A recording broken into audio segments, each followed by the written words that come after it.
टूनी चिड़िया की नई और मजेदार कहानियाँ देखने के लिए हमारे चैनल को सब्सक्राइब करना मत भूलिएगा। टूनी चिड़िया सुंदर वन जंगल में रहती थी। टूनी एक बहुत ही गरीब चिड़िया थी। उसे 2 वक्त का खाना भी बहुत मुश्किल से नसीब होता था।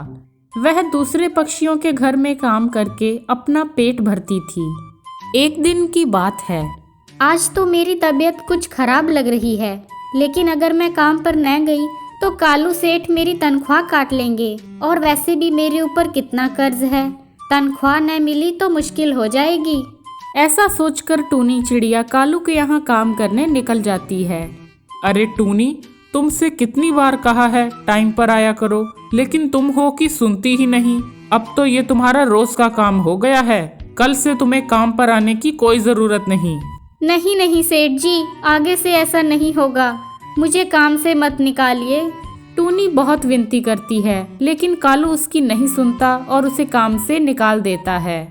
परेशान टूनी चिड़िया अपने घोंसले में लौट आती है और सोचती है, हे भगवान, आज तो मकान मालिक भी किराया लेने आने वाले हैं। अगर मैं आज उनका किराया नहीं दे पाई तो वो मुझे घर से बाहर निकाल देंगे। एक तरफ मेरी नौकरी चली गई और दूसरी तरफ अब ये घर भी। तभी वहाँ पर मकान मालिक मकान का किराया लेने आ जाता है। टूनी, ला पिछले 3 महीने का किराया निकाल, और आज मैं तेरा कोई बहाना नहीं सुनने वाला। आज तो मैं पैसे लेकर ही जाऊंगा। सेठ जी, मुझे बस थोड़ा समय और दे दीजिए, मैं पक्का आपका किराया चुका दूंगी। मुझे इस घर से बाहर मत निकालिए, मैं कहाँ जाऊंगी। लेकिन मकान मालिक टूनी को घर से बाहर निकाल देता है। अब मैं क्या करूं? मेरे पास तो अपना सिर छुपाने के लिए भी कोई जगह नहीं है। काश मैं अपना एक छोटा सा घर बना पाती। टूनी को परेशान देखकर वहाँ एक चिड़िया आती है और उससे कहती है, क्या हुआ चिड़िया, तुम रो क्यों रही हो? अगर तुम्हें कोई परेशानी है तो मुझे बताओ। फिर टूनी उसे अपनी दुख भरी कहानी सुनाती है। रो मत टूनी, तुम्हें ऐसा क्यों लगता है कि तुम अपना घर नहीं बना सकती? घर बनाने में मैं तुम्हारी मदद करूंगी। चलो मेरे साथ, घर बनाने के लिए कुछ सामान लेकर आते हैं। फिर वो चिड़िया टूनी को नदी के किनारे ले जाती है। टूनी, मैं इसी मिट्टी से तुम्हें तुम्हारा घर बना कर दूंगी। तुम इस मिट्टी के बारे में जंगल में किसी को मत बताना। ठीक है, मैं ये बात किसी को नहीं बताऊंगी। फिर वो दोनों उस मिट्टी को ले जाकर एक पेड़ की डाल पर इकट्ठा कर लेते हैं। फिर वो जादुई चिड़िया अपनी छड़ी घुमाती है और देखते ही देखते वो मिट्टी का ढेर एक बहुत ही सुंदर मिट्टी के घर में बदल जाता है। अरे वाह, ये घर तो बहुत सुंदर है, लेकिन बारिश में ये बह गया तो? नहीं टूनी, ये एक जादुई मिट्टी का घर है। ये किसी भी मौसम में खराब नहीं होगा। टूनी यह सुनकर बहुत खुश हो जाती है और खुशी खुशी उस मिट्टी के घर में रहने लगती है। बंटी भैया, ओ बंटी भैया, इस बार कौन सी सब्जी उगाने का इरादा है? अरे नहीं कालू भैया, इस बार मैं कोई सब्जी नहीं लगाऊंगा, बल्कि मैं जामुन की फसल लगाना चाहता हूँ। सुना है आजकल जामुन की अच्छी कीमत मिल जाती है बाजार में, क्योंकि जामुन से कई तरह की दवाइयाँ भी बनने लगी हैं। अच्छा, ऐसी बात है। वैसे तुमने बीज खरीद लिया क्या? नहीं कालू भैया, अभी तक मैंने बीज नहीं खरीदा। किसी अच्छे भरोसेमंद दुकान से बीज खरीद कर लाऊंगा। तुम्हारी पहचान में कोई अच्छी दुकान हो तो बताओ। अरे वाह बंटी भैया, भूल गए क्या? मैंने राजू के साथ मिलकर पार्टनरशिप में बीज की दुकान खोली है। तुम जामुन के बीज वहीं से खरीद लेना।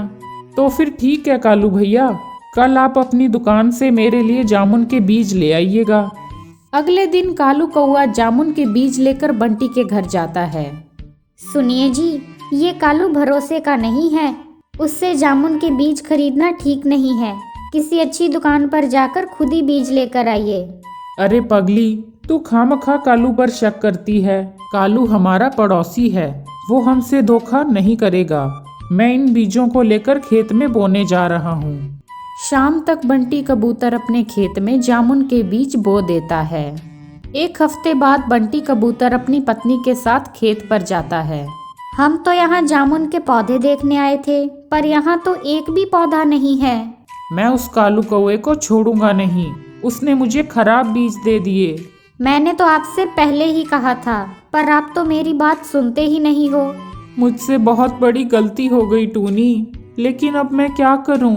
मेरे पास तो अब पैसे भी नहीं बचे हैं। बंटी और टूनी उदास होकर घर लौट आते हैं। ऐसा कीजिए, आप मेरे कुछ गहने गिरवी रखकर जामुन के बीज खरीद लीजिए। ये तुम क्या कह रही हो टूनी? मैं तुम्हारे गहने गिरवी नहीं रख सकता। आपने पिछली बार भी मेरी बात नहीं मानी और अब भी वही कर रहे हैं। अब हमारे पास बस यही रास्ता बचा है। बंटी टूनी की बात मान लेता है और गहने गिरवी रखकर बाजार से जामुन के बीज खरीद लेता है। फिर वह उन बीजों को अपने खेत में ले जाकर बो देता है। कुछ ही महीनों बाद उनके खेत में जामुन के पेड़ मीठे मीठे जामुनों से लद जाते हैं। दोनों पति पत्नी की खुशी का ठिकाना ही नहीं रहता। फिर बंटी कबूतर जामुन तोड़कर बाजार में बेचने जाता है और अच्छे पैसे कमाता है। इसके बाद वह अपने परिवार के साथ खुशी खुशी रहने लगता है। टूनी चिड़िया सुंदरवन नाम के घने जंगल में रहती थी। उसका पति मजदूरी का काम करता था। कुछ समय के बाद उसका मजदूरी का काम बंद हो जाता है, जिससे बंटी कबूतर घर पर बैठ जाता है। ये मनहूस टूनी चिड़िया जब से यहाँ आई है, मेरे बेटे की नौकरी ही चली गई। माँ, तुम क्यों टूनी को बुरा भला कहती रहती हो? इसमें इसकी क्या गलती है? आप मेरी वजह से मांझी से बहस क्यों कर रहे हो? वो बड़ी हैं, अगर उन्होंने कुछ बोल भी दिया तो क्या हो गया? बंटी कबूतर काम ढूंढने की बहुत कोशिश कर रहा था, पर उसे कहीं भी काम नहीं मिल पा रहा था।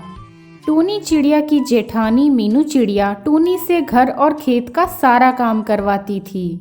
एक दिन की बात है, टूनी खेत में शिमला मिर्च के बीज लगा रही थी कि तभी उसकी जेठानी वहां आती है। खेत में क्या बो रही हो टूनी?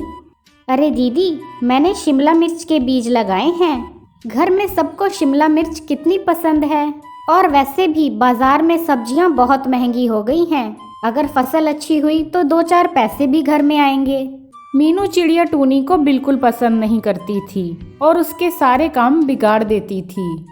कुछ दिन बाद टूनी अपने खेत में जाती है तो देखती है कि वहाँ शिमला मिर्च के छोटे छोटे पौधे उगाए थे। टूनी खुशी खुशी ये बात अपनी सास और जेठानी को बताती है। अरे, आज तक तो तूने कोई काम ठीक से नहीं किया, फिर ये कैसे कर दिया? टूनी अपनी सास के साथ खेत पर जाती है तो देखती है कि सारे पौधे ऊपर से टूटे हुए थे, मानो किसी ने ऊपर से पौधों को खा लिया हो। हे भगवान, ये क्या हो गया? कल तो यहाँ इतने अच्छे पौधे लगे थे, इनको किसने तोड़ दिया? तेरे काम ही ऐसे हैं। मैं भी कहाँ तेरी बातों में आकर यहाँ पौधे देखने आ गई। अगले दिन टूनी चिड़िया अपने घोंसले से बाहर निकलती है तो देखती है कि घोंसले के बाहर एक गाय खड़ी थी। टूनी पानी की बाल्टी लाकर उस गाय को पानी पिलाती है। तभी उसकी जेठानी वहां आ जाती है। इसको क्यों पानी दे रही है? इसने ही तो उस दिन तेरी सारी फसल खराब कर दी थी। अरे नहीं दीदी, ये तो बेचारी बस यहाँ खड़ी थी।